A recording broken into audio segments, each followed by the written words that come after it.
Study SST बहुत boring है, answers बड़े बड़े होते हैं, आंसर्स याद नहीं रहते, टाइम मैनेज नहीं होता, ज्योग्राफी के मैप्स लर्न नहीं होते, ये सारी आपकी प्रॉब्लम है। तो इस वीडियो में हम देखने वाले हैं इन सारे प्रॉब्लम्स का सोल्यूशन क्या है और कैसे आप सब एसएसटी में 95% से ज़्यादा लेके आ सकते हो। हेलो, मैं हूँ संस्कृति और मुझे एसएसटी में 95% मिले थे इन एसएससी बोर्ड क्लास 10th। सो मैं आपको भी हेल्प करूँगी कि आप भी एसएसटी में 95% से ज़्यादा लेके आ सके। ओके, सो लेट्स अज्यूम कि आपके एसएसटी की कुछ भी पढ़ाई हुई नहीं है और आप आर्ट्स से एसएसटी स्टार्ट करने वाले हो। अगर आप आर्ट्स से एसएसटी स्टार्ट करने वाले हो तो एक बात ध्यान में रखना कि एसएसटी में सिर्फ टेक्स्ट बुक के पीछे के आंसर्स भी करके जाओ तो भी आप पूरा पेपर अच्छे से अटेम्प्ट कर सकते हो। बट एसएसटी में you always have to make sure one thing कि आपके सारे पॉइंट्स उस आंसर में इंक्लूडेड है, वो आंसर पॉइंट्स में आपने लिखा है, पैराग्राफ्स में नहीं चलता है। अच्छे से पॉइंट वाइज आंसर लिखो, उसमें सारे पॉइंट्स इंक्लूड करो, कुछ भी छोड़ना नहीं है। जितना कर रहे हो वो परफेक्टली करो सो दैट ऑप्शन में अगर दूसरा कुछ आया भी तो भी आप ये वाले क्वेश्चंस एकदम कॉन्फिडेंटली अटेम्प्ट कर सकते हो। सो आपकी ये जो प्रॉब्लम है कि लॉन्ग आंसर याद नहीं रहते, याद रहे तो भी बाद में भूल जाते हैं या लर्न ही नहीं होते, तो इसका सोल्यूशन ये है। 3 मार्क का अगर क्वेश्चन है तो 6 to 7 पॉइंट्स लिखने हैं, 4 मार्क का है तो 8 to 9 पॉइंट्स लिखने हैं। तो ये आंसर्स लर्न कैसे करें? सो आपके जो आंसर में की वर्ड्स है वो की वर्ड्स को याद करो और वो की वर्ड्स से एक नया आंसर बनाओ। आंसर आपके वर्ड्स में लिखा तो भी चलता है, ऐसा नहीं होता कि टेक्स्ट बुक की ही लैंग्वेज यूज़ करनी है, वर्ड टू वर्ड लिखना है, ऐसा कुछ नहीं है। जस्ट आपको कीवर्ड्स याद करने हैं और उससे आंसर फ्रेम करना है अपने वर्ड्स में।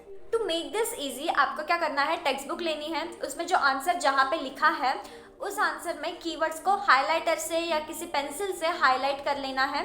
अभी वो कीवर्ड्स याद करने हैं और अपने ब्रेन में या लिख के उसको फ्रेम कर सकते हो एक आंसर में। और जब आप रिवाइज करोगे बस कीवर्ड्स पढ़ने हैं और ब्रेन में रिटेन करना है, रिकॉल करना है कि आपने क्या आंसर बनाया था। To make your answer more presentable and to make it look like a topper आपको हमेशा आंसर इस फॉर्मेट में लिखना है। पहले इंट्रोडक्शन लिखो, उसके बाद फ्लो चार्ट निकालो, उसके बाद एक्सप्लेनेशन लिखो, उसके बाद कंक्लूजन लिखो। ये करना है आपको हिस्ट्री में। और ज्योग्राफी में क्या करना है, सेम आपको यही करना है। और कंक्लूजन के बाद आपको मैप्स ड्रॉ करने हैं, यूज स्टेंसिल्स। इंडिया और ब्राज़ील की स्टेंसिल्स लेके आओ और हमेशा आंसर्स के एंड में स्टेंसिल्स से मैप बनाओ, उसमें मार्किंग्स करो। बहुत रिप्रेजेंटेबल आंसर लगता है, it looks like a topper और आपको फुल मार्क्स मिलते हैं ऐसे आंसर्स में। अगर आपने कोई पॉइंट मिस भी कर दिया तो भी वो इग्नोर हो जाता है because your answer is representable. तो आंसर्स की प्रॉब्लम तो आपकी सॉल्व हो गई। अब बात करते हैं ऑब्जेक्टिव्स की। ऑब्जेक्टिव्स में हमेशा याद रखना, कभी भी ऑब्जेक्टिव्स में मार्क्स गंवाने नहीं है, हमें फुल मार्क्स लेके आने हैं ऑब्जेक्टिव्स में। To make your preparation more easy मैं आपके लिए एक पीडीएफ बनाने वाली हूँ जिस पीडीएफ में आपके टेक्स्ट बुक के सारे इंपॉर्टेंट एमसीक्यूज होंगे। तो आप एमसीक्यू की प्रिपरेशन वहां से कर सकते हो। वो पीडीएफ अभी बन रही है, पूरी बनी नहीं है। मैं मंडे तक उसको टेलीग्राम चैनल पे अपलोड करने वाली हूँ।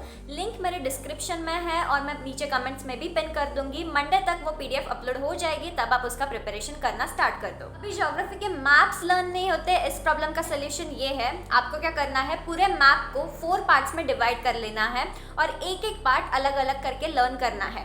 एक पार्ट लर्न किया, उसके बाद उसको रिवाइज करो, then move to the next part, then move to the next part. ऐसे करके पूरा मैप आपको थोड़े थोड़े पार्ट्स में डिवाइड करके लर्न करना है। इजीली लर्न हो जाएगा and don't forget to revise. Revision से रिटेन ज्यादा होता है ब्रेन में। एंड डोंट वरी, पेपर में बहुत सारे एक्टिविटी बेस्ड क्वेश्चंस भी आएंगे।